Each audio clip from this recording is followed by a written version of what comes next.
All right, thanks for coming to the website. It's going to be over algebra tile. Let's get right into this. What you're going to see displayed on the screen next is going to be the four-step process.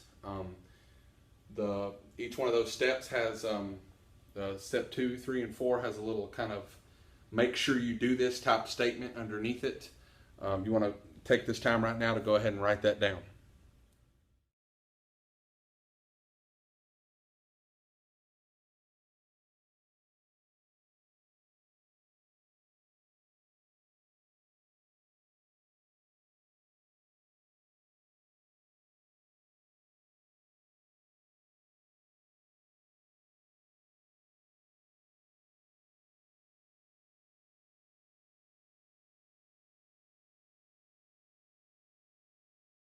All right, so now that you've written that information down, you can use that to kind of help you guide through this process.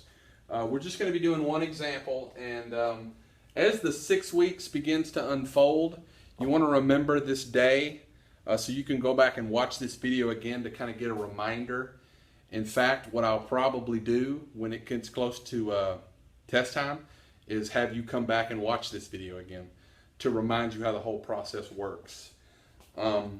Here's the question we're going to do. We're going to do 2x plus 1 is equal to 11. The first thing, step number 1, it just says, draw the equation. So we'll start off by drawing the two variable. And we've kind of been referring to those as sticks, but they're just rectangles. And then of course the one positive counter, we separate that with a line, and all that line represents is the equal sign. Okay, it's just separating, you got the right side, you got the left side, and you got the right side. So over here on the right side, we're going to need 11, 5, 6, 7, 8, 9, 10, 11, and it's positive 2, so we're going to put the plus sign inside of each one of these. All right, so what we've done here is just drawn the equation. Step 2 tells you to redraw the equation. So all I'm going to do is I'm just going to redraw.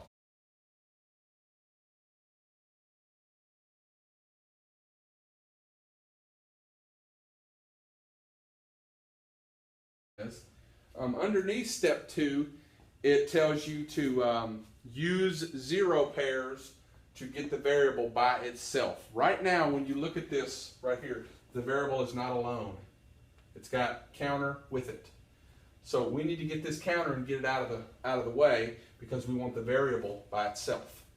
All right, so to do that, we're going to use zero pairs. Well, to create a zero pair is just a positive and a negative tile. Just a positive and a negative tile.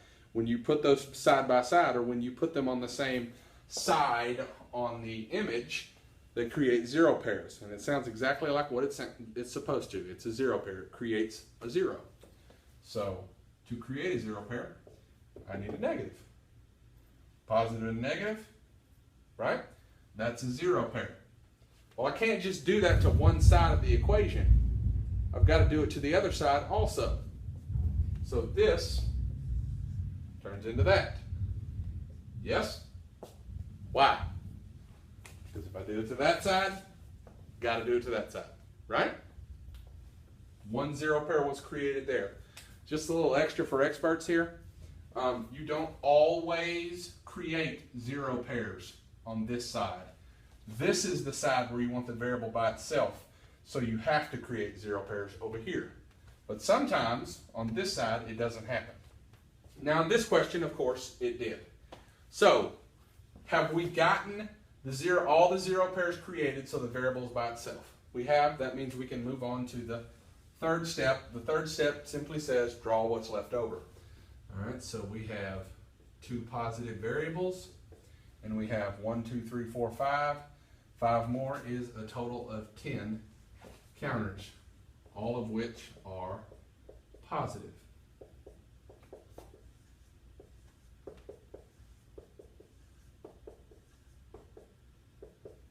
All right. Underneath that step number 3, it says that you are supposed to be separating them into equal size groups. Now to do that, we do a little division problem. It's TC divided by TV. All right, write that out. TC divided by TV. TC stands for total counters. 10 total counters. TV stands for total variables. 2 total variables. 10 divided by 2 is 5. Guess what that 5 is telling you? That 5 is telling you the size of the group. All right? Size of the group. In other words, I am going to take these counters and I'm going to group them into 5s because that's what the answer was. All right? So I'm having groups of 5. Well, how do I know how many groups of 5 I'm supposed to have? To know how many groups of 5 you're supposed to have, you get that from the amount of variables that you have. So I'm going to have 2 groups that are going to be 5 in size. How do I know 2 groups? 2 variables. How do I know how big the group is? Because that was the answer to TC divided by TV. So 2 groups that are 5 in size. So I have a circle around these 5 and I have a circle around these 5. Now a way to check yourself at this point, make sure you're good, that everything's looking the way it's supposed to look. Do you have 2 circles? Yes. Do you have 2 variables? Yes. Your amount of circles needs to match the amount of variables. Okay? Now you're done with the 3rd step at that point because you've created equal-sized groups. Your final step tells you to draw one of those, I just said that, you need to draw one of those groups. So, one of those groups is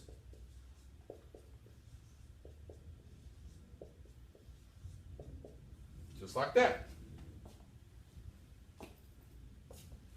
What's the little warning or the little, kind of reminder thing underneath it? What's it say? It says, make sure you found out what the positive variable is equal to. Is this a positive variable? Yes, it is. It's a rectangle with a positive sign inside of it. That's a positive variable. So I know what the answer is to the question now. The answer is x, or whatever the variable is, x is equal to 5.